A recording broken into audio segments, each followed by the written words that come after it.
Nilqakom u grazzi tal-li qegħdin nissegu dan il-podcast hawnhekk magħna l-Juventus Club Vero Amore. Huwa podcast speċjali u l-ewwel edizzjoni li qegħdin nagħmlu live. U llum qegħdin niddiskutu t-tema plusvalenza. Magħna għandna lil Massimo Crioli u lil Matthew Sherry. Grazzi l-aħħar li aċċettatu l-istedina. Ovvjament l-għanda dan il-podcast huwa li nagħtu iktar informazzjoni ta' ovvjament dan il-każ li kull Juventus qed jitkellem fuqu, ma tistax titkellem fuqu, ovvjament. U nixtieq nibda billi nintroduċu x'inhu s-suġġett ta' plusvalenza, x'inhu fis-sens. Forsi tuġibna inti Matthew hawnhekk. Il-plusvalenza infisha xi tfisser? Spjegana x'inhi l-plusvalenza. Il-plusvalenza hija essenzjalment meta tixtri plejer essenzjalment. Inti taqsam dak l-ordu li ħallas fuqu, taqsmu fuq il-numru ta' snin tal-kontratt tiegħu. Ġifieri inti xtrajt plejer ta' 100 miljun għall-argument, u iffirma l-kontratt ta' 5 snin ta' dak il-100 miljun, samtu fuq 5 snin kontratt. Issa da ovvjament nissemplifikaw ħafna ħaġa li ovvjament hija ħaġa teknika ma rajt ġifieri x'ismu.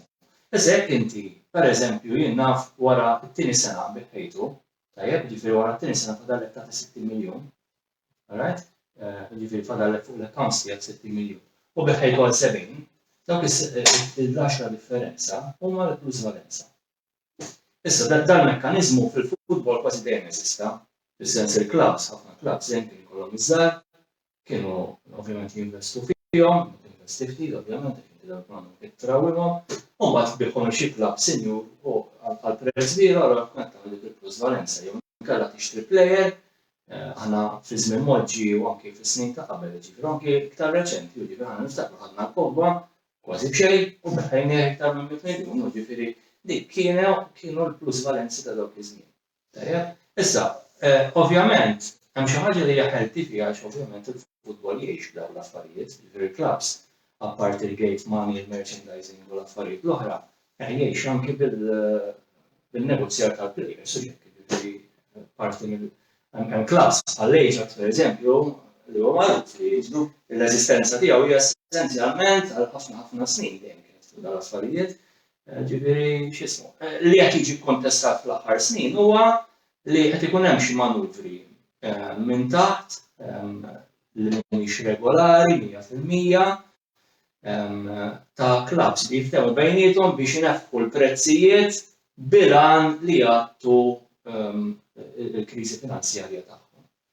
Issa tajjeb ngħidu wkoll kif dejjem intqal regola fuq il-plusvalenza ma teżistix fid-dinja tal-futbol.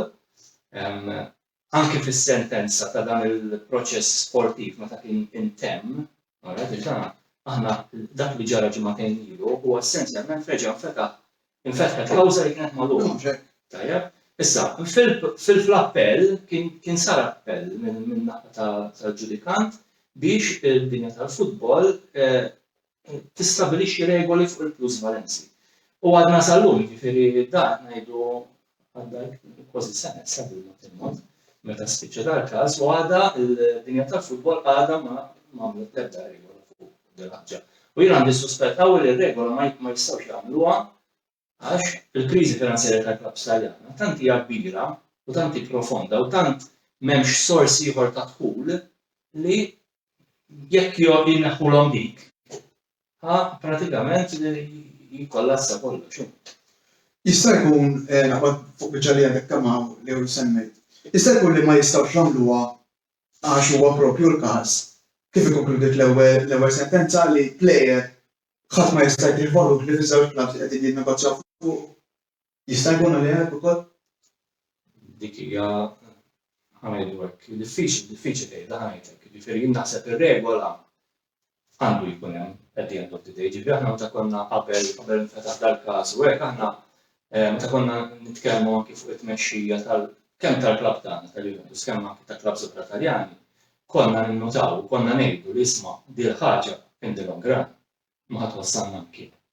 Ġifieri aħna konna letteralment qegħdin nippruvaw nagħtu u nibqgħu għaddejjin ġifieri tagħti mhux biex taqbi xi ħaġa regolari, ma tagħti biex għax ovvjament għandek kriżi finanzjarja b'xi mod tibqa' għaddej.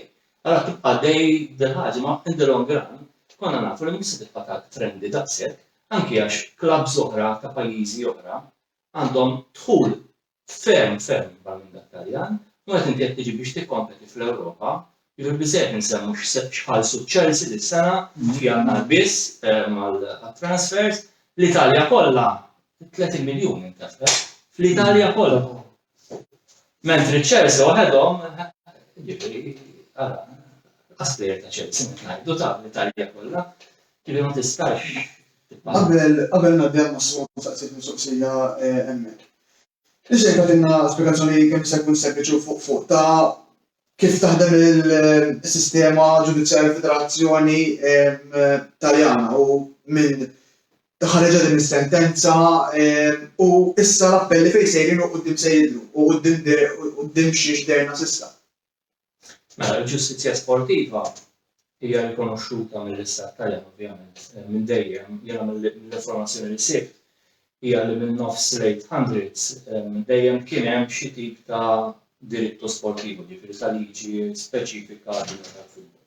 Ovvjament matul is-snin evolviet, inbidlet, żdiedu tnaqqsu nbidlu insomma bħal kull ħaġa oħra, insomma kull qasam dejjem kien hemm l-evoluzzjoni tal-ħaġa. U ovvjament matul is-snin il-ġustizzja sportiva kellha bil-fors ukoll issir iktar b'saħħitha anke għax matul is-snin kien hemm ħafna skandli fid-dinja tal-futbol Taljan, jiġifieri match fixing u ħafna affarijiet oħra.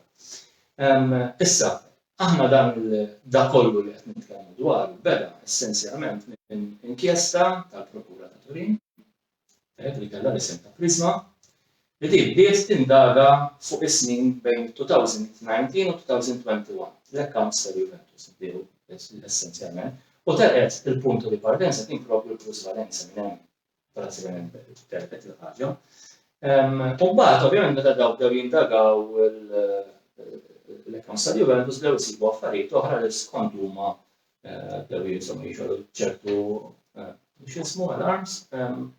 U ovvjament komplet l-inkjesta nkemmet f'Ottubru li għadda, jiġifieri dik l-inkjesta. Issa l-ġustizzja sportiva ikollha dritt peress li hija awtonoma li ma tkunx tistenna l-ġustizzja ċivili u tieħu l-atti, jiġifieri tieħu d-dokumenti kollha li nġabru mill-inkjesta u ovvjament fuq il-bażi ta' dawk il-dokumenti ovvjament tieħu l-passi li ta' sentenza. Jiġifieri l-ewwel il-Prokuraturi Federali, il-Prosekuturi jiġifieri da jaqra d-dokumenti jara tal-Gvern? Il-Federale? Tal-Federazzjoni. Taljana, tal-Federazzjoni Taljana. Eżatt. Imbagħad jaqgħu taħt il-koni issa, ovvjament, il-prosekutur jaqra d-dokumenti jara hemm xi lok biex jressaq jiftaħ kawża, jieħu quddiem l-awtoritajiet u jekk jara l-lok jiftaħ il-kawża, ovvjament x'ismu jibda l-proċess. Issa l-ġustizzja sportiva minn natura tagħha dejjem kienet il-prinċipju tagħha kienet li kellha bżonn tkun taħt sentenza malaj. Right? Issa il-kunċett ta' sentenza malaj huwa perikolus ħafna, speċjalment f'dal-kamp li qed nitkellmu aħna. One, għax dan mhuwiex xi ħaġa li hija marbuta biss mal-logħba tal-futbol. Jiġifieri hawnhekk maħniex qed nitkellmu jien naf fuq prinċipju tal-logħba tal-futbol, qed nitkellmu fuq accounts issa, ġifieri fuq azienda eżatt. U kif il-Juventus dejjem semmew hemm diversi metodi ta' accounts, jiġifieri hemm ovvjament jiena m'għandix daqshekk knowledge fuq l-accounts work, imma ovvjament kif nafu hemm diversi metodi ta' kif isir l-accounting work, jiġifieri bħalma jiġri anki f'kumpaniji kbar, issa jkun hemm kontestazzjoni kif fil-verità qed tagħmel il-Prokura ta' Turin. Li mbagħad meta jkun hemm kontestazzjoni tmur quddiem imħallef. Issa fil-ġustizzja sportiva aħna kellna dal-każ meta reġa' nfetaħ il-każ li kien magħluq reġa' nfetaħ, aħna minn nofsinhar sa disa ta' filgħaxija biex daqshekk dan tajjeb tal-istess ġurnata qed ngħidu instema' rikors biex il-każ jerġa' jinfetaħ. Intlaqa r-rikors u għaddejna mill-ewwel għas-sentenza. Issa, vera li l-ġustizzja sportiva trid tkun tasal malajr għall-sentenza, ma tistax tistenna 20 sena biex tasal għall-sentenza, però l-qas jista' jkun li jkollok ħaġa serja bħal dik mingħajr kompetenza teknika min-naħa mħallef, ġifieri mħallef, ovvjament m'għandux il-knowledge, m'għandux il-kompetenza fil-qasam tal-accounts, mara ġifieri kif semmew anki ħafna esperti, mhux dawn qed nitkellmu seta' supporters, da qalu f'dawn il-jiem fil-medja ħafna esperti. Esperti ġifieri nies tal-qasam, għalfin u hekk. Daw qalu li jisma' dak kellu jitlob pereżempju perizzja ġifieri li jkun hemm xi ħadd tekniku fuq l-accounts u jagħmel rapport fuq il-ħaġa li apparentement ma saritx. Ma rajtx il-ġustizzja sportiva. Issa, kemm il-ġustizzja sportiva timxi b'dan mod ma nafx, jiena ħafna mill-esperti li qed nisma' għandi feeling li ħafna drabi huma mdorrin fil-qrati ċivili u mhux fil-qrati tal-ġustizzja sportiva. Issa aħna ovvjament wasalna fil-punt fejn wasalna. Ġifieri aħna wasalna fil-punt issa fejn intlaqa r-rikors u ħinna dawn 15-il punt, hemm xi dirigenti sospiżi, eċetera. Issa ħarġet is-sentenza, ġifieri ħarġet dokument fejn jispjega għalfejn il-Juventus dawn 15-il punt u sospensjonijiet, eċetera. Issa il-Juventus għandhom iż-żmien tagħhom, għandhom 30 days, hemm xahar ieħor biex niftehmu biex iresqu l-appell tagħhom. Li l-appell issa ħajkun quddiem il-Kolleġġju di Garanzija tal-KONI li da milli rajna milli smajna milli qalulna l-esperti dawn mhux se jidħlu fil-mertu tal-każ, ġifieri mhux se jidħlu fil-mertu jgħidu isma' il-Juventus ma kienx ħaqhom 15 kien ħaqhom 12. Mhux se jidħlu fuq dak l-aspett, jidħlu biss fl-aspett tekniku tal-kawża, ġifieri ħaraw li ġew segwiti l-proċeduri kollha legali kif mitlub mill-liġi u mir-regolamenti. Sewa. Qabel nkomplu fuq din-diskussjoni, ma nixtieq ta' dokumenta tispjegana daqsxejn, naf li segwu ħafna l-medja u l-ġurnaliżmu. Kif qed jiġi rrapportat dan il-każ? Liema lent qegħdin fuq il-Juventus, forsi liema media houses Taljani qegħdin jgħidu l-verità u minn min wieħed għandu jieħu l-informazzjoni u minn għandu jevita biex ovvjament ma naqrax affarijiet mhumiex vera. Ifhem, l-Italja għandha 3 gazzetti sportivi ewlenin. Jiena għandi exposure tagħha l-ħaġa minħabba li kellha l-ewwel paġni, allura prattikament wieħed mill-ewwel nies forsi mis-supporters ma kien li naraw l-ewwel paġni tal-gazzetti. U tibda tinnot anke mill-ewwel paġni li jkun hemm anglu taħsieb differenti. Fuq gazzetta. Tutto torjenta li tikxef forsi xi verità. Gazzetta dello Sport u l-Korriere anki tinduna sensazzjonaliżmu li bija jiftħu topic fuq il-Juve, speċjalment. Għani tħallif naqas konċertat. U ovvjament mill-anglu tiegħi naqra forsi ta' supporter tħoss li jkun hemm ċertu akkaniment anki kif jipprovaw jorjentaw l-opinjoni tal-popoli biex niftehmu Taljan u mhux Taljan bil-fors. Kulħadd madwar id-dinja tisegwi dal-każ u tinduna u tibda tikteb tiġbor is-sensazzjoni tan-nies, pereżempju tinduna pereżempju illum waqt li kien personalment il-kumment li tipo kif id-dirigenti da mhux li naħseb hija daqshekk fl-ambitu u jinformaw fuq l-ambjent juventin u waħda mid-domandi li tafari tipo kif ma tagħmlux minn tal-ġobu 206 il-dirigenti tagħna. Kif ma tagħmlux id-dirigenti tagħna, ma kif ma tagħmlux ukoll anki semmija Matthew f'tililu kif ma tagħmlux anki fl-aspett ġudizzjarju sportiv li l-favori tagħna.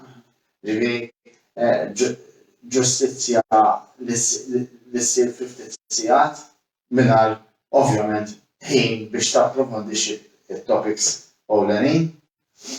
U rajn, u wieħed bil-fors għajem ċertu question marks ukoll. Għalfejn filli f'April meta nfetħet il-Caso Plus Valenze kien hemm 9 jew 10 clubs involuti u filli f'daqqa waħda by magic daw id-9 waqgħu baqgħet biss il-Juventus. Dik Misteru? nixtieq inkun naf. Pereżempju, kienet kull l-istess ħaġa, pereżempju, kieku il-Napoli mhumiex qegħdin l-ewwel fil-klassifika fuq it-trattament ta' transfer famuż li qed jissemma ma convently mhux se jkun hemm daqshekk piena u enfasi fuq tawżinet.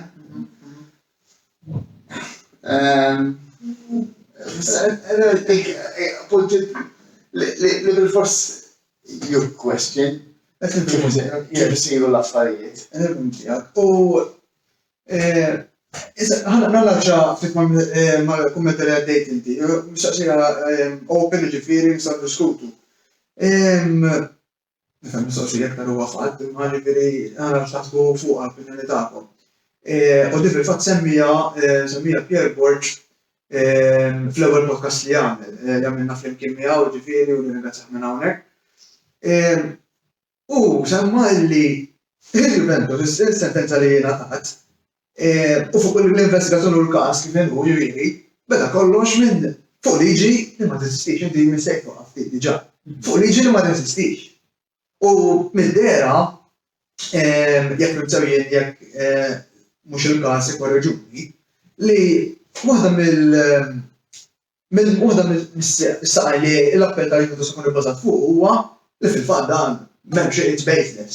Li l-każ infetaħ fuq akkuża baseless ġifieri li għal xejn ma kellux jinfetaħ in the first place. Il-Juventus ġa reswa għal pereżempju nistema' l-appell nistema' l-rikors dak kienet ukoll parti mill-difiża tal-Juventus minn rapportna. Fis-sentenza aħna naqraw, fis-sentenza li ħarġet il-ġimgħa. Naqraw li l-imħallef li qata' dis-sentenza jikteb li minħabba l-artiklu 4, jiġifieri minħabba l-famuża lealtà sportiva, l-imħallef għandu dritt anki intervjeni fejn m'hemmx regola.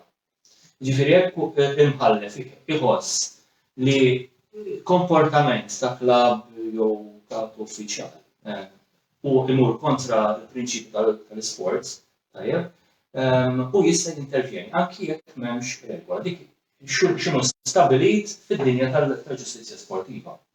Tajjeb, jiġifieri u ovvjament l-imħallef jagħmel riferimenti anke għal dokumenti oħrajn ovvjament kif isiru f'dak każijiet, jiġifieri ma il-prinċipju jkun hemm, il-prinċipju legali u ovvjament hu japplika. Issa il-problema hija li aħna minn dak li nafu aħna nafu li dan hemm ħafna paġni tal-inkjesta ta' Prisma. Li minn dawn il-paġni insiltu ħarġu kollox xi tużżana telefonati fil-verità. Fuq il-bażi ta' dawk it-tużżana telefonati huma avventaw it-teorija tas-sistema. Issa min segwa Calciopoli, min segwa verament Calciopoli min jaf kif marru l-affarijiet, hija l-istess tattika preċiża ta' dak iż-żmien. Jiġifieri Juventus ġew singled out ta' parsi huma biss qed jagħmlu ċerti affarijiet fl-oħrajn normalment qed jinnegozjaw players u hekk, jiġifieri ġew singled out, ħarġu daw il-telefonati, ftit fin-numru fil-verità nerġa' ngħid, qed nitkellmu fuq eluf ta' paġni, jiġifieri mhux qed nitkellmu fuq xi dokument paġna, ġifieri ta' xhur ta' investigazzjoni. Hemm kwestjoni anke teknika kemm verament dawn l-interċettazzjonijiet jistgħu jiġu użati, ġifieri bħalissa l-Italja hemm dibattitu sħiħ, anki fil-reati ċivili għandhom xi jintużaw l-interċettazzjonijiet, ġifieri hemm esperti li tkellmu qalu u anke Juventus kienet waħda mill-punti ta' difiża tagħhom fil-ġustizzja fil-Kawż tal-Ġustizzja Sportiva kienet li m'għandhomx jiġu aċċettati dawn il-xiżmu. Semmek nistgħu. Għax forsi jagħtu lok wieħed jabbuża u jibni każ frawda li inti ċertu telefonat ċertu diskorsi, inti taqta' biċċa u taqgħadhom fl-imkien, tibda letteralment il-kuntest. Eżatt, u fil-fatt kont naqra rapport li l-avukati tal-Juventus ħajres u li dawn il-kullana ta' telefonati li ġew interpretati li jużaw biex jibnu dal-każ huma vera ftit minn ħafna li out of context jibnu din l-istampa kera li qed nipinġu. Però l-imħallef biex nkunu tajna l-istampa kollha ċara wkoll, l-imħallef qed jargumenta fil-sentenza tiegħu li din mhix kwistjoni li inti naf issib telefonata jew tnejn, hija kwistjoni li inti jkollok l-idea tal-picture ġenerali biex niftehmu, ġifieri skontu mill-informazzjoni li għandu hemm biżgħet informazzjoni biex jissustanzja din is-sistema.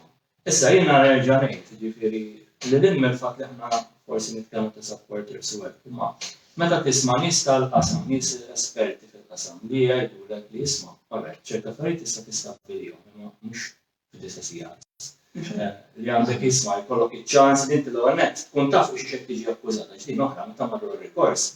Huma kienu jafu li ħajmurru biex jinstema' r-rikors mhux jinfetaħ jew le il-ġismu. Mill-ewwel għaddew għal dak dibattiment żgħir, jiġifieri kemm verament kienu jafu fuq xi xejn kienu mixlija, għandi dubji tiegħi, jiġifieri huma li qrajt anke l-esperti għandhom id-dubji tagħhom. U kien hemm xi raġuni għand fejn saru l-ospitatijat? Jew legali l-ħaġa jew fil-ġustizzja sportiva hemm ta' ġifieri Calciopoli stess ftit ġimgħa ta' kollu. Kemm ftit ġimgħa ma kienu fuq disatijat. Ma dan qed nitkellmu fuq xi ħaġa li kienet diġà ġiet dibattuta, eċetera. Ġifieri ftit ġimgħa nilaqbel kollox f'Calciopoli. Ġustizzja sportiva hekk taħdem. U kif ara aħna naħseb ħafna drabi ma nisimgħux. Meta preżenti nisimgħu il-konferenzi stampa tal-Legri u ta' Agnelli, eċetera, aħna mhux dejjem naqbdu il-key elements. Ħafna drabi ħafna nies huma konċentrati wisq fuq l-aspett tal-ground. Fl-aħħar konferenza stampa li għamel Agnelli qabel il-tira, u semma punt kruċjali għal fid-dinja tal-futbol illum, u beda jsemmi ħafna ċifri u ħafna juri li l-futbol illum mhuwiex roba, hija industrija. U l-industrija ma tistax tibqa' ġudikata bħala logħba. Ġifieri ir-regoli tal-ġustizzja sportiva ma jistgħux jibqgħu bbażati biss fuq kunċett vag ħafna ta' realtà sportiva li nistgħu naqblu magħha kemm trid, imma biex tippruva u biex tissentenzja klabb għal 15-il punt. Da jfisser 15-il punt ifisser minn tal-inqas li tibqa' barra mit-tazzi. Ġifieri ara x'dannu qed jagħmel l-ebda għas-sena ta' wara. U forsi wasal iż-żmien ukoll li xi ħadd jistaqsi kemm effettivament il-ġustizzja sportiva għandha topera b'dan il-mod. Ġifieri l-ġustizzja sportiva ma jistax ikun aħna bdejna minn Calciopoli kisruna domna 5 snin biex ġejna fuq saqajna għax hemm ownership li hija b'saħħitha u anke għax ħadd ieħor kienet bil-materjal jidħol fi kriżi wkoll għax ma konniex ikollna dawn id-disastri. Qed tifhem, ġifieri hija realtà tal-fatti kieku għadna fi żmien meta Tanzi u Karanjotti u hekk kienu jinflessu dawk kieku qatt ma konna nerġgħu niġu top u ġifieri mistoqsija li Mr. Ġivejni fuq Facebook minn għand Frank, kienu ringrazzja Frank tal-li battilna mistoqsija u għandu xaqsam ħafna ma li xi ħaġa li qed inti. Frank istaqsa, jekk l-iżbal sar fuq livell kooperattiv tal-azienda. Sawa? Għalfejn għandu jeħel il-pitch. Jekk il-Juventus tal-Juventus huma kumpanija ġew ġudikati minn federazzjoni sportiva, sewa għamlu sportiva, u għahel il-biex taħħam il-ħarmas. Għandu minnek. X'taħseb fuq di fis-sens li għandu jkun hemm regoli ġodda li fil-fatt huma il-dirigenti ġew sospiżi. Sewa? Kellha tiqaf sem istendenza u ma jbagħtix il-pitch għax għamel l-aħħar players. X'jaħdu dan kollu? X'taħseb fuq għan? Għalembro, hija dibattibbli naqra l-għamlu bajnis ta' support l-ewwel reazzjoni kienet li tipo għalfejn għandu jħed il-klabb jekk forsi d-dirigenti għamlu xi wrongdoings. Imma sfortunatament qed jirrappreżentaw il-klabb. jekk tara mill-anglu forsi naqra iktar out of the context ta' Juventus. I mean, il-ħaġa hija naqra on topic nara jien mhux espert fuq accounting u laqqas mill-anglu tal-istruzzja ġifieri. U l-informazzjoni li bnejt hija ħafna minn dak li naqra fuq il-medja u nħoss naqra anki xi aħbarijiet li kellha Matthew wkoll ħafna drabi nsegwihom anki biex ninforma ruħi kultant nsegwi xi podcast u segwejt podcast ta' Romeo Festi ma xi avukati ġimgħa l-oħra. Beda jsaqsih fuq bażikament fuq il-plusvalenzi natura tagħhom,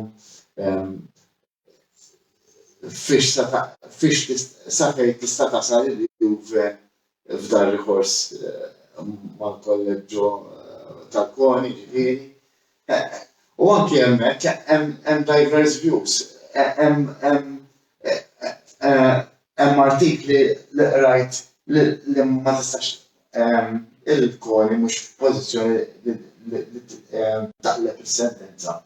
U issa qed naraw li f'dawn l-aħħar ġranet li pereżempju il-Ministri Italjani esprimu xi viewpoints li huma preokkupati anke mill-anglu li ekonomiku fuq il-sens l-impatt ekonomiku fuq il-pajjiż jekk il-Juventus tiġi marġinata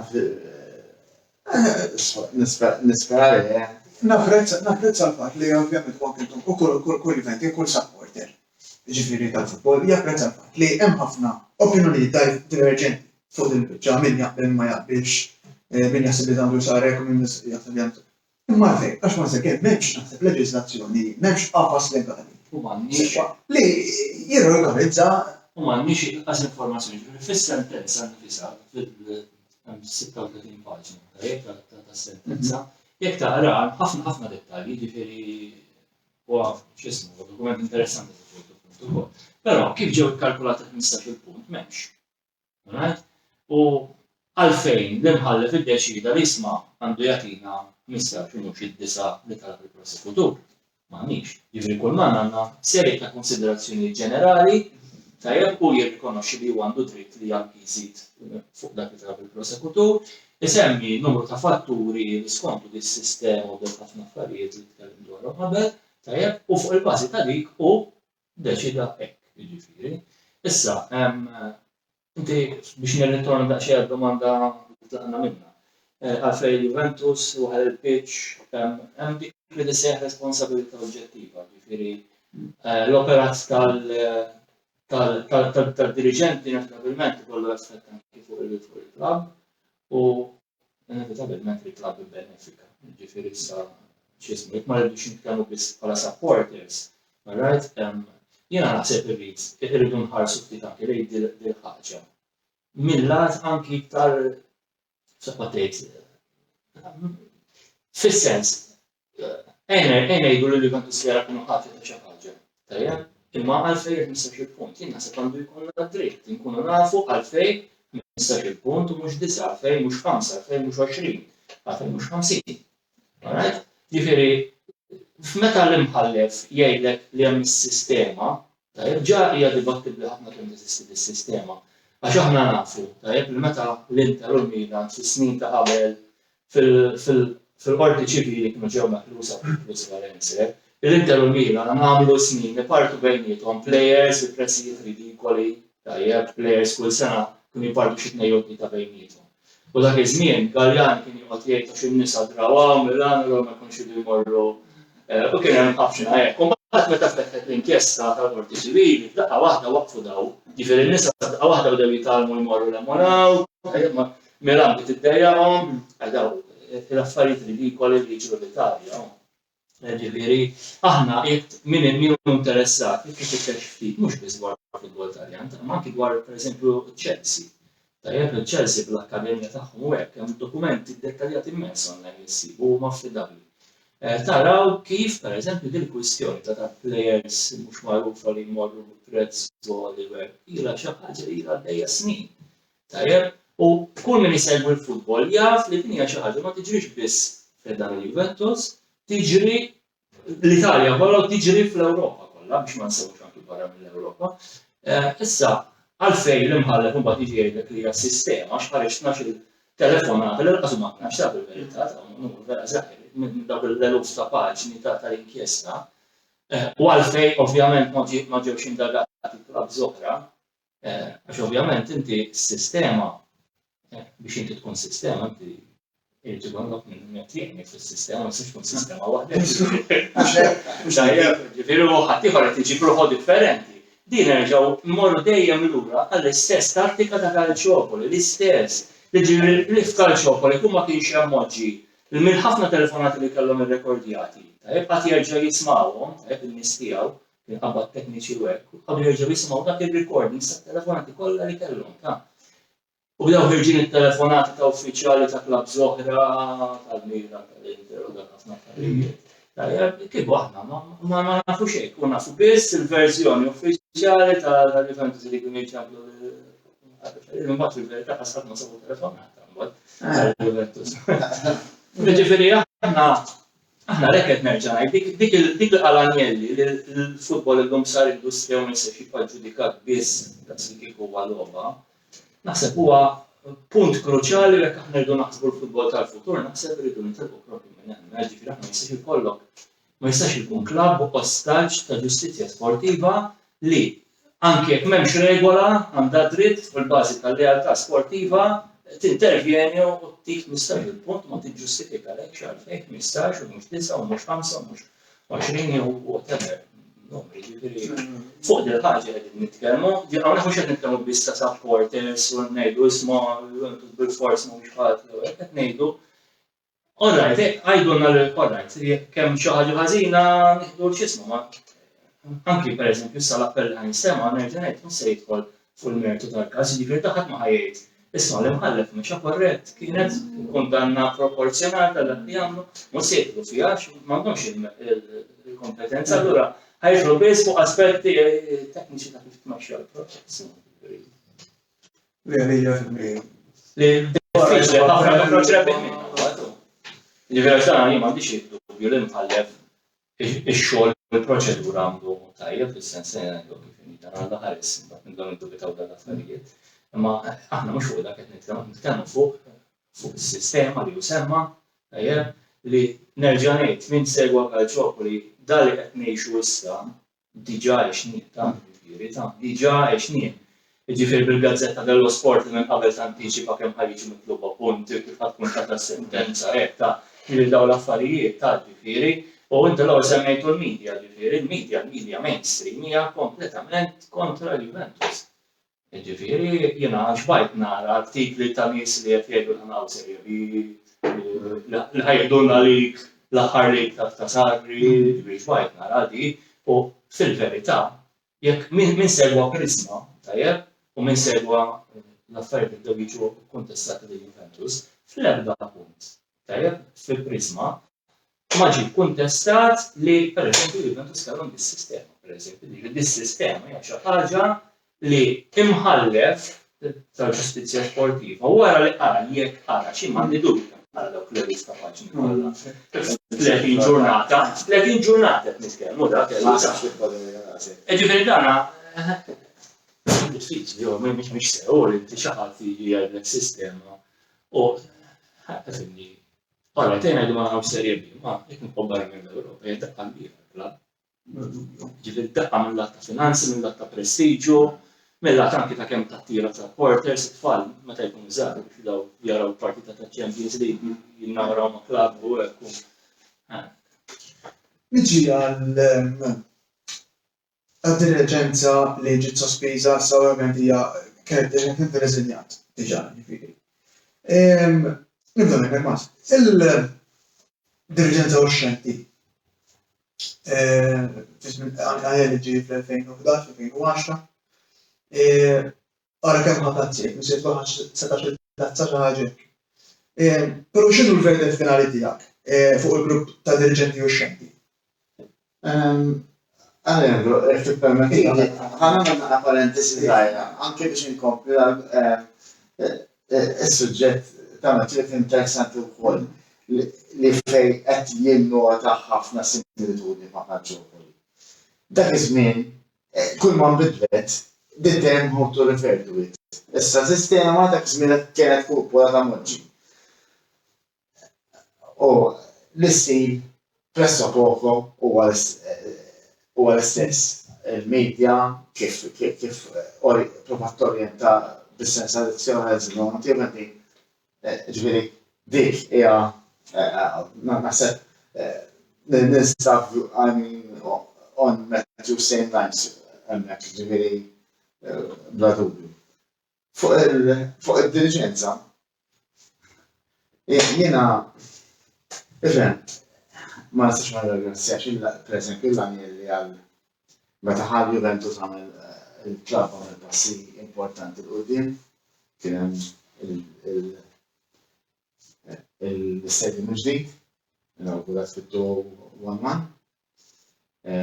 li kważi tiftaħ it-triq l-ċiklu Vinċenti.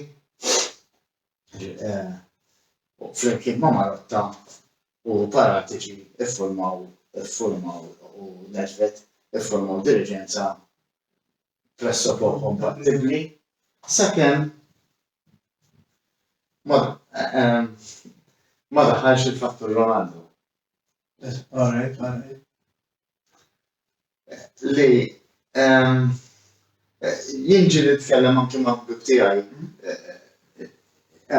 u ħabib tiegħi partikolari isemmi li l-ewwel fortering fil-merkato minn għal diriġenza set kienet l-akkwist ta' Higuain at that price b'diklet ta' Higuain iktar milli ta' Ronaldo.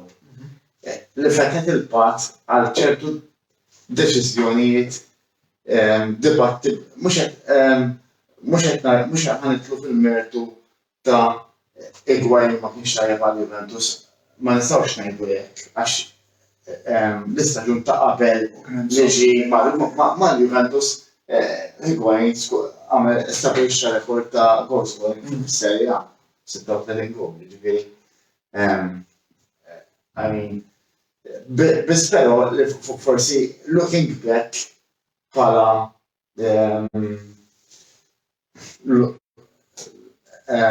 kif ta' battajt foresight ta' diligenza forsi f'Forteljat il-prezz kien wieħed li tipo kellek tonfoq daqshekk għal plejer li forsi laħaq il-pik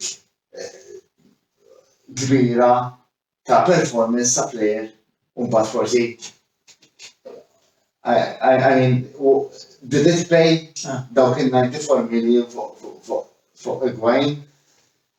Biss però mbagħad il-ground tkellem mod ieħor. Għax bdejna naraw sintonija tajba ma' Dybala, ġifieri. Billi l-ground ikun qed jitbissa ma jfissirx li l-kodba mbagħad u l-finanzi mbagħad jismulek lura. Ejwa. Nifhem sew li forsi qed tgħid minn għad-finanzi li ta' esperimenti beda Bdejna dak, bdiet pereżempju forsi bdiet naħseb ukoll jien kultant ninterpreta bħala l-ansja li nagħmlu xi ħaġa fiċ-Champions League finalment.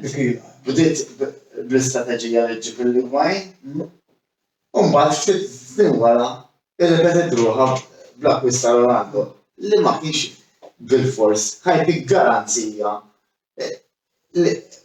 jew garantit bad biex telbaħa, għafol nicknamed Mr. Champions, imma rrid tibni struttura ta' skwadra fejn għandek il-midfield tiġi funzjona mara filja. Rajnija fl-ewwel snin ta' konta meta kellna midfield stratosferiku Pirlo, Vidal, Pogba. Mbagħad l-enfasi għadda fuq kif ħatarmu fl-attakk imma forsi dajjef in-nofs. Jiġifieri ċertu pjanifikazzjoni tad-diriġenza dejjem idu ftit idea all right, forsi illum qed nitkellem hekk, imma ir-riżultati baqgħu jiġu. Anki b'hekk. Biss però anki l-akkwist tal-Ronaldo beda jiftaħ l-imqas tal-wasting, tal-wage limit.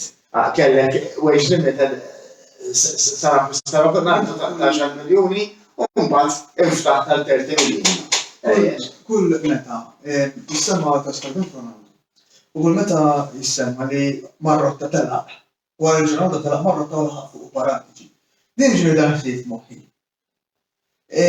Jista' jkun li paratiċi, min jgħid li paratiċi rrid li Ronaldo ma' Juventus u li huma Rantanielli biex jipproponi l-akkwist. Ma nafux vera, imma whatever. Jista' jkun li meta telaq marrotta u laħaq paratiċi mbagħad. He was in over his head, fis-sens. Jista' jkun li l-operazzjoni Ronaldo sewwa poġġiet il-klabb u l-paratiċi f'sitwazzjoni fejn irid jiġborġiku b'xi mod jew kellha jispiċċa taħt il-mannara. Jista' jkun li mbagħad paratiċi għax baddina naraw eżempju fis-Severo ma jagħmlux sens u ma kien li jiena dawn il-players ma jagħmlux sens, ġibna Ramsey. Ġibna Ramsey 7 miljuni. Ramsey l-istess 7 miljuni. Però ma kibret il-hom rashom dak iż-żmien. L-ansja ta' Champions League kienet hemm fin-natura tal-ħaġa fis-sens li aħna għandna ħafna marru Champions League, kellna ċiklu rebbieħ, konna żewġ finals minn qrib ħafna, jiġifieri next step kien fil-verità tal Champions League. U it-team, strictly speaking, ma kienx jonqsu ħafna biex jasal għal dak il-livell. Però jiena naħseb fattur li ħafna jibqgħu jinjoraw huwa l-fattur Allegri, pereżempju, li ħafna players, inklużi dak ħafna investimenti li tinsemmi bħal Higuain spiċċaw ma rendewx daqskemm x'ismu anke minħabba l-lok tal-Allegri. Ġifieri llum naħseb qed toħroġ pjuttost evidenti anke dawn il-players li għan-nies aħna Vlahovic satenilu dak kien meqjus qed mill-aqwa attakkanti tal-Ewropa ta' mhux. U issa spiċċajna biex jatallu ballu x'ismu, ġifieri però aħna nafu wkoll min isegwi l-affarijiet minn taħt jafu wkoll li fil-ħabta ta' Ronaldo kien hemm ukoll il-qasma finali bejn John El-Kanna u Andrea Agnelli. U aħna nafu li minn hemm beda l-inkwiet verament kollu minħa kellek Andrea Agnelli li kien rasu kibrit li moħħu jagħmlu affarijiet kważi megalomanija, saret kważi li kollu aħna perfetti. U hekk kienet jgħidilna li l-klabb qed jikber mill-lat finanzjarju, mentri fil-verità ma kienx qed jgħidilna li għalkemm kienet jikber ma kienx qed jikber daqskemm kienet jikber il-klabb is-sitta ħaddieħor, u ma kienx qed jgħidilna wkoll li n-nefqa kienet qed issir b'mod stupidu. Ġifieri aħna tanna players fit-tim, Szczesny, biex ma nsemmix ħafna Ramsey li wieħed tisemmi, Szczesny u Aleksandro, tajjeb li daw għandhom iktar minn 6 miljuni kull wieħed, tajjeb u fil-ground jien nixtieq nkun naf għarajt x'jagħtuna daw. Ġifieri Szczesny f'Jannar nidubita għax ballu li f'dak li ġew fih. Kull should go, ġifieri Aleksandro jiena tagħna ħafna, tajna kont inħobbu ħafna l-Aleksandro ma jilu 4 snin. Ma dak għafsa ta' qanta fil-ground ta' possibbli aħna ma nixtru full-back ma nafx kemm il-sena. Neħħi l-Cancelo dejjem mbagħad xi tifel żgħir bħal Pellegrino ma tantx nilagħbu. U biex jibqa' dejjem Aleksandro. Ma tifhimniex il-ħaġa. Midfielders kemm ridna snin twal. Sa ġew good player dik il-paga. X'għamel lek ma jiġri titlaq x'għamel ħadd. Meta ġie arriva bene. Ramsey kien jgħidu ma jitlax, Charter kien jgħidu ma jitlax, Jiena naħseb jiena nemmen li kemm Andrea Agnelli u kemm Paratici kienu ilhom snin jafu li għal-barra, naqset il-motivazzjoni, kibritulhom rashom u deċiżjoni. Li jkunu jafu x'jiġri li jkunu jafu. Ġiela kienet magħrufa bejn John El-Kanna u Andrea Agnelli li għamel ħafna intervisti u ħafna da. Konna nafu li ħanaslu f'dal-punt, ħafna li kienu jgħidu għalija biss fairy tale, kienu jgħidu li biss fantazija, ma fil-verità. Hemm aħna ta' ġifieri wasalna fiha. Ma kellix tispiċċa hekk, ma kellix tispiċċa b'din il-kawża, ġifieri kellha tispiċċa milli Andrea Agnelli warrab u mistu fehm Andrea Agnelli li kellu jwarrab qabel. ġifieri r-riżultati tat-tim fl-aħħar snin li l-rebħu jew inqas ta' rebħ. Anki is-sempliċi fatt tal-lob ta' dak li konna qegħdin naraw fil-ground minn żmien Pirlo law, ġifieri inti meta taħtar il-Pirlo coach, għasjab il-liċenzji kien għadu taħtar u tibda tara ħsier ħażin, u tibqa' tasal bih sal-aħħar tal-istaġun tajjeb, motot etorek tirbaħna l-Koppa Italja li sinti kellek ir-Ronaldo għandek barra players jaqraw ħafna flus biex terbaħ darbis tilab dak il-lokek mediokri, mbagħad terġa' ġib l-Allegri tagħtik kontratt 4 snin, jagħmellek l-ewwel sena ma rajna xejn minn Allegri fl-ewwel sena. Żammejnieh minħabba l-flus għedna kien għalija skuża, bdejt erġajt, wasalna sa Monza fl-ewwel round. Tajjeb, Monza fl-ewwel round aħna hemmhekk Allegri ma kellekx tib oħra ħlief ta' pakkett minn hemm. Li għadha kemm għaddiet qed tgħid? Mhux tista' tal-ewwel meta tlifna kontra tim li kienu qatt ma rebaħ partita fis-serja. Ġifieri. Ironikament, fi żmien li tisemmi Matthew, fatt interessanti, deservi kien mar mal-Brighton. Il-ġimgħa il-ġimgħa ta' qabel. U għamel xi ftit jiem ma ffirmax biex jistenna li kollu minnu anke ħafna drabi ħsibtu li direttament fuq il-fatt li kien id-differenza fl-aħħar snin akkustat tqisu l-idea ta' omnipotenza. Anke jien kont għamilt ħafna on my way għax-xogħol kont nimġija u nisma' radio bejn kollha spiss. U kien hemm ġurnalist intervjena fuq dat topic. Kien qal ġifieri tipo appella għal li neħħi das-sens ta' omnipotenza li akkwistajt dawn l-aħħar snin as opposed ma kif bdejt. Bada u mlew. Maħadem sew. But l-omnipotenza u thinking tikbirlek rasek, naqqastek naqqastek dik il-kattiverja u determinazzjoni li jkollok li jxogħolok. Ġifieri fis-sens they go together. Jekk tikbirlek rasek toqgħoslok id-determinazzjoni u dik il-grinta dik il-ħsieb li tipprova timmeljora dak li tajjeb biżżejjed. That's what keeps you there. As opposed l-aħħar snin ta' dirigenza li bdiet isa jiena l-fattur ta' Ronaldo mhux ma nafx kemm il-partita konna rbaħna anke fil-ewwel era tal-Liga l-ewwel era tal-Liga. Ma nafx kemm il-partita rbaħna fl-aħħar minuti. Ġifieri għax it-tim kien jibqa' sal-aħħar jiġġieled u jitqatel fuq kull ballun.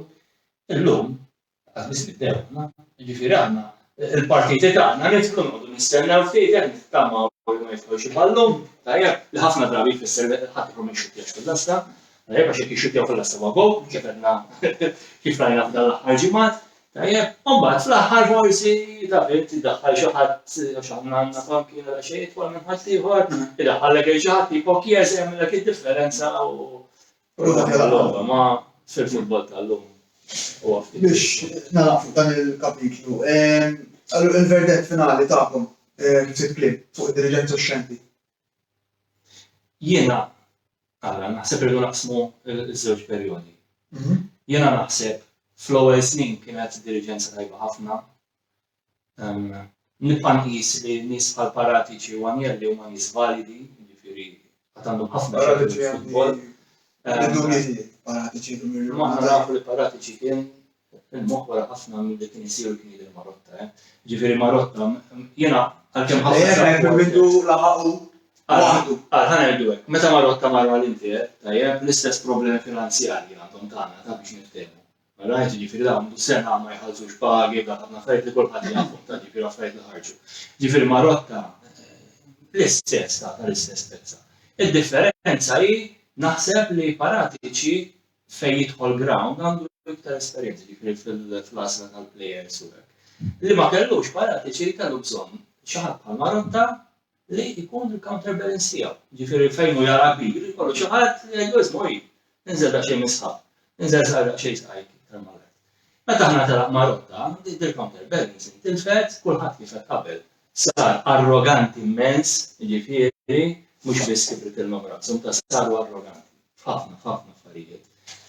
Għax aħna niftakru li kien hemm żmien kienu jgħidulna il-mitfiet tagħna waqt mill-logħba tad-dinja. Kienu jgħidulna ta' għandek il-kerira, rebaħ il-World Cup kien, għandek il-matwidi, kienu jgħidulna ma tagħna konna narawhom fil-ground daw, għax kerira dejjem weġġa' u matwidi ma kienx jilagħbu żmien. Dik kienet l-arroganza u meta aħna supporters konna ngħidu isma' mitfied mhux qiegħed tajjeb, ġibna Ronaldo ma m'għandniex mitfied, kellna raġun. Meta għamilna snin u fuq ħafna players, tajjeb u ngħidu isma' dak x'sens jagħmel niftakarni. Xajna Kulusevski, tajjeb jien niftakarni, konna naraw ilha mal-prama konna ngħidu ħadd tajjeb ma fejħejla ma naraw. Ġie magħna u għadna ma fehmniex fejħejla magħna. Ġifieri Spiċċatela u investiment mormi kienu, mormi, ħafna flus, mormi għal imbagħad jerġgħu ġibuhom għax parati kif għal naħa l-oħra dejjem jiġifieri. Imma x'ismu. Kien ilna biex neħelsu anke mid-diriġenza fis-sens. Il-bidla kienet ilha kienet ilha. Ma tixtieq tagħmel l-argument fuq dan mas. Nieħu spunt unkompli fuq li qed ma jiġifieri anki il-fatt li f'dawn l-aħħar żminijiet, pereżempju, waħda mill-idejat strateġiċi żbaljati huwa tibdil ta' coaches kontinwi dawn l-aħħar 3-4 snin. Bdiet is-Saka b'Sarri, u mbagħad tkompli Nappirlo li kienet ċerta ngħidu naqra azzarda ta' immens. Fejda ma kellu l-ebda esperjenza fis-serja ġifieri tfajtu hemm. U għandna ridna niskopru għal xi ġifieri verament. Terġa' ġibilla l-regwi. Kienet rridu players antiki. Rridu wara Sarri li tibda l-mentalità rridu xi ħadd li jkun minn tagħhom, li jistgħu li jridu. U dak li rajna ta' fl-aħħar blessing players jagħmlu li jridu fil-tim, ġifieri minn irid imur holiday, jekk Ronaldo kellu l-arus għandha l-birthday jmur skiing ma jinsibx għall-partita. Tajb, biskuża li jistri daqsin fuq il-bank, ta' sostituti da jmur skiing. Dawn l-affarijiet għaddejna minnhom aħna. Sarri waħda mill-frasijiet ċelebri fil-militanza mal-Juve kienet siete una squadra inallenabile. Illum il-ġurnata nistgħu forsi naħsbu li kellu sajna m'għandix simpatija kbira li Sarri, biss però hemm ċerta verità li daw ma ċertu veterani tal-grupp. Hemm min jargumenta anke ġie rajt artikli li ma rridux joħorġu mill-comfort zone li rridhom joħorġu Sarri jilagħbu l-logħba tiegħu. Għax irridu eħdrajna. Dik naħseb tiġi bid-diriġenza wkoll, għax għandek leadership tajjeb, għandek dan il-poġġi l-kaptan, sewa ma kulħadd ovvjament jiena lija il-kumpanija li tgħidilhom dak il-kaptan timxi wara. Imma naħseb ma ovvjament huwa aktar faċli. Mhux rid Ma nafu fiċ-ċert, li Sarri ma kienx l-option tagħhom, ma kien jistenna għal ħaddieħor. Tajjeb, u mbagħad meta ħaddieħor ma konkretizzax, ġabu Sarri papum, qatt ma minnu fih, qatt ma taw il-players li kellu bżonn. Tajjeb, meta aħna kellna l-Covid u kien hemm sar il-famuża manovra stipendi, jiġifieri ftehmu mal-players x'ismu. Dak kien qasmaru d-diriġenti tagħhom players jitkellmu, dak bagħtu l-kjerrini tal-players. Jiġifieri, u mbagħad ovvjament il-players x'jagħmlu, tajthom il-poter, u mbagħad l-ewwel ħaġa li jagħmlu dawk talbu li tfaċċat Sarri. Ġifieri aħna nafu, ġifieri min jiftakar sew l-affarijiet. Pereżempju, tħabbar li tkeċċa Sarri u Douglas Costa Mr. Social Media mill-ora il-like. Da l-affarijiet għaddejna aħna f'dawn l-aħħar snin. Issa jiena bla allura tajt li konna bla diriġenza. Hija fl-aħħar snin konna bla diriġenza fil-verità. Ġifieri aħna f'dil-inkjesta ta' Prisma, waħda mill-affarijiet li l-imħallef qed iżid qed iqis bħala prova ewlenija hija l-famuż ktieb iswed ta' Paratici jekk qed isejħulu li fil-verità mhux ktieb dan apparentement xi lista xi paġna jew tnejn li nafu, għax ovvjament dan huwa dokumenti segreti u mhux ismu, li fih da Paratici bażikament kien f'perjodu fejn dak kien qiegħed jinnegozja l-kuntratt il-ġdid tiegħu. Allura da biex qisu ta' fimt nejn in-nies ma tantx qed jaqblu bejniethom, tajjeb, jiena inti biex ma inti li ma tagħmellix xejn ħażin nagħmel lista biex narik l-isma' u ma tantx nek tgħidel. Ħaġa ta' firda ġabbina bejniethom kienet fil-verità u anki din ħaġa pereżempju l-imħallef għalfejn aċċetta il-valutazzjonijiet fil-valur li skont paratiċi għandu plejer għalfejn aċċetta bħala valur assolut. Ġifieri għalfejn aħna għalfejn għata s-sentenza tiegħu fuq finalment opinjoni ta' Cherubini il-plejer jiswa 20 flok 25 għall-argument. Din hi misteru ieħor li nerġa' ngħid fil-ġustizzja sportiva biex nerġgħu niġu għal dak li kont ngħidu qabel, il-ġustizzja sportiva ma tikx il-lok għad-dibattiment. Ġifieri ma tikx il-lok li inti ġġib jinnaf l-esperti jitkellmu u x'ismu. Ma tawilnieli. U d-diriġenza fjakka li kellna qabel u kulħadd miġġieled u kulħadd bil-lanzi tal xulxin u x'ismu. Kulħadd apatiku. Ġifieri paratiċi ħafna mill-telefonati li hemm kontra paratiċi huma ta' Cherubini. Tajjeb il-Cherubini dan il-lider ma kienx jaqmur tajjeb, allura jiena nparla kont ritmu wara kemm ġiet. U ttieħdet bħala evidenza ta' valur assolut. U taw il-libertà li tiġri id-ħaġa anke ġis minn ma ta' paratiċi. Paratiċi ukoll naħseb kellu l-abti li jissajдлайnja il-Marotta anke fl-operazzjoni tal-Costa Ronaldo. Paratiċi kien totalment favorija, Marotta kien naqra kien ebbet anke minħabba Costa tal-operazzjoni fiex seta' l-klabb javvanz jipprogredixxi bl-Costa Ronaldo ġifieri jista' jkun biex ħaġek ukoll. Għażaw affarijiet għalin kompetizzjoni interna Ronaldo ma nafux x'tana lura bħala flus. Ġifieri s'issa ma ġi kkalkulat kemm ġab sponsors. Però mbagħad il-kontratti nafu l-iżdied meta kien hemm Ronaldo. Eżempju il-kit sponsorship deal. Eżatt. Instagram splodejn. Ma qatt ma sar studju biex jiddeterminat. Juma jafandu. Ma naħsibx li għandhom ta' ma Jista' jkun ukoll. għax minn dak li tallimna fl-aħħar snina kien trudaw l-inkjesti u hekk. Ħafna drabi il-klabb kien imexxi anke b'mod anke kważi f'ċerta affarijiet kienu kważi dilettanti. Li ngħidu minn ħafna affarijiet ħarġu ħafna. Naqbad dak l-ispunt biex niġu konklużjoni l-aħħar mistoqsija. Diriġenza Agnelli ħallitna, issa għandna fiduċja ovvjament ġdida ta' professjonisti din id-darba. Kan din id-darba għaslu, id-dera l-bord, u tefa' nies kompetenti fil-qasam corporate, fil-qasam governattiv, fil-qasam ta' ġudikatura, u affarijiet avukati, accountants, dak li għandna fuq il-bord issa l-ġurnata. U għaddu ovvjament il-kas li temmit li għamiltu referenza li il-kas li għaddu ġej tal-pagi. Sewa?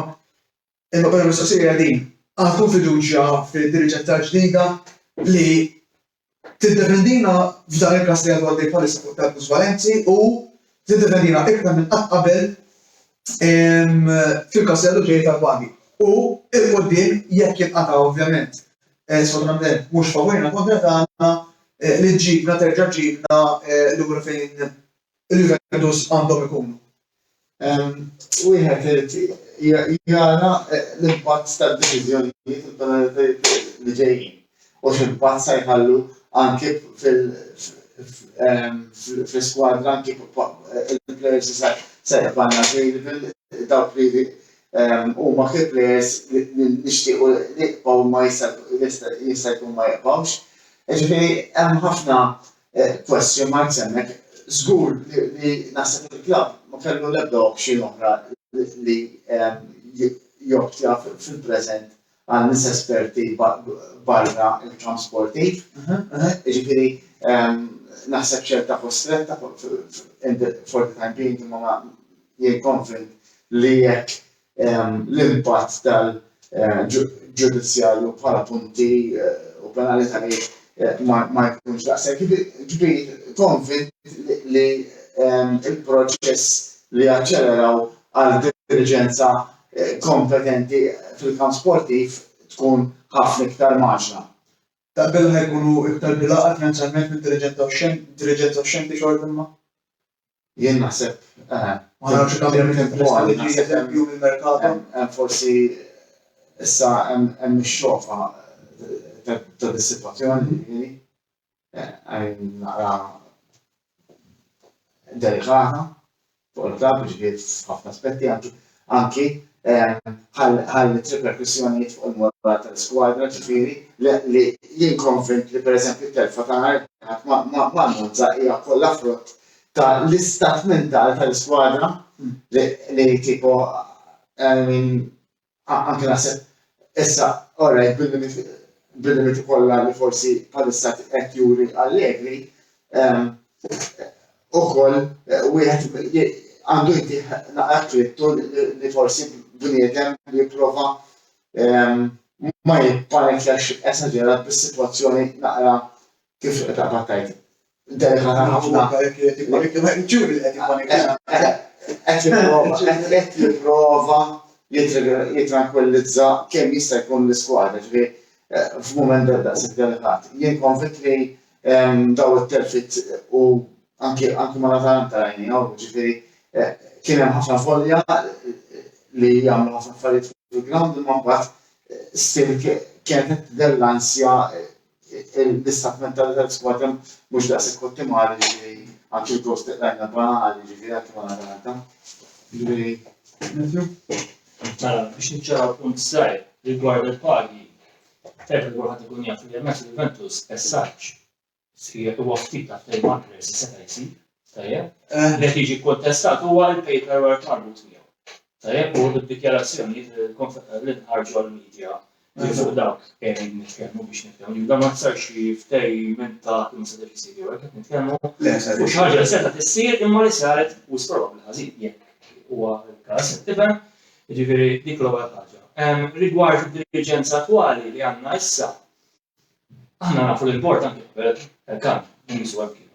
Tajjeb, però naħseb qabel kienu jafdaw ma jmorru għal illum mhux iktar il-każ, ġifieri meta tefalu l-arriva bene, tefalu bniedem biex jmexxi il-fażi li għamel li joħroġ il-barra. Dik aħna nafuha, ġifieri indirettament nafuha hija ħafna nerġa' ngħid jaħsbu għal ma dik arriva bene li ma kienx tekniku, daħal hemm biss sempliċiment biex imexxi tranzizzjoni li ma kellix tispiċċa hekk ma kellix tispiċċa bil-kawża ġifieri, kellha tispiċċa b'mod ieħor. Sibna li ma wiċċna.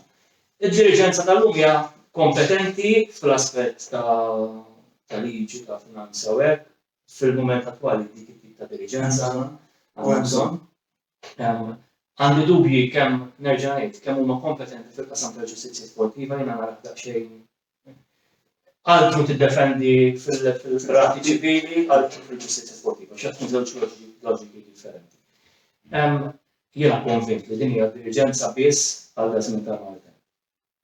Jiġifieri da Skanavino dan għandna kumpaniji kbar ta' stereotipi li Juventus, kif mhuwiex kif ismu Ferrero huwa awditur kbir, l-awditur personali ta' John Elkann. U da juri kemm John Elkann ma kienx kuntent li John Elkann f'dawk is-700 miljun ta' recapitalization saru fl-aħħar snin, ovvjament u kienet tifal iktar xejn kbira u minnhom. Jiġifieri hu naħseb bħalna għandu question marks kif kienet jiġru l-affarijiet, speċjalment issa wara l-għala. Ġifieri jiena konvint li once tgħaddi l-burraxka, jiena għandi l-impressjoni li Elkann għalkemm mhuwiex supporter kif aħna nafu bħalma kien nagħmlu jew bħalma kien għandu jagħmel mhux se nagħraf il-Pirat Spiss John Elkann. Però konvint li huwa ambizzjuż għax hu li interessaħu li dak kollu li hu tal-familja tiegħu jirnexxi kemm il-fjar, kemm il-kumpaniji l-oħra, kemm il-Juventus huwa t-toj tagħhom tal-familja.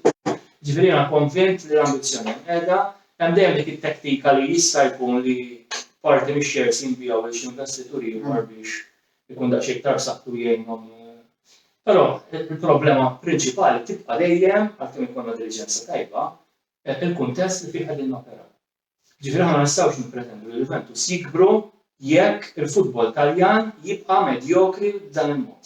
Jekk il-tiverajs tal-futbol Taljan jibqgħu jinbiegħu b'dak il-prezzijiet, Jekk il-ġustizzja sportiva tibqa' tagħmel dawn il-gambetti inġustifikati. Kulli ma ta' ebda serba bħajiet Eżatt. incredible. Għax aħna nafu li pereżempju Barcellona u Real Madrid kienu anki sussidjati mill-istat tal-lum ħarġet bażi fl-opinji tal-ġifieri.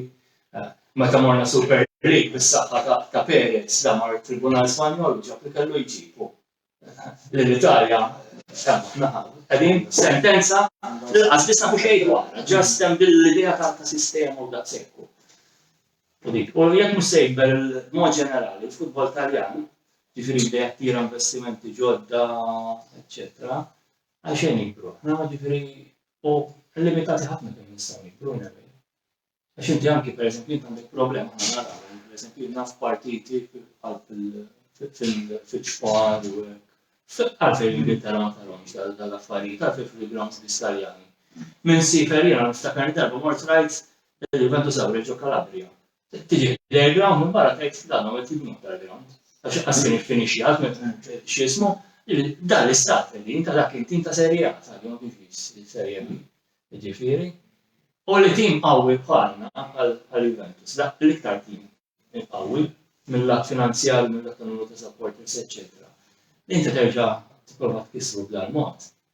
Nerġa' ngħid mingħajr m'għandek mingħajr ma tgħid ġustifikazzjoni ċara, preċiża, mingħajr ma kien hemm ksur ta' regola preċiża, da hija biss idea vaga li għandna ta' sistema u skont is-sistema tajb nkunu nafu wkoll aħna dan tappellgħu il-kawża ta' qudiem il-ġustizzja sportiva li kontu sfinu mhux qed jiġu akkużati b'dal-artiklu 4 ta' tal-lealtà sportiva.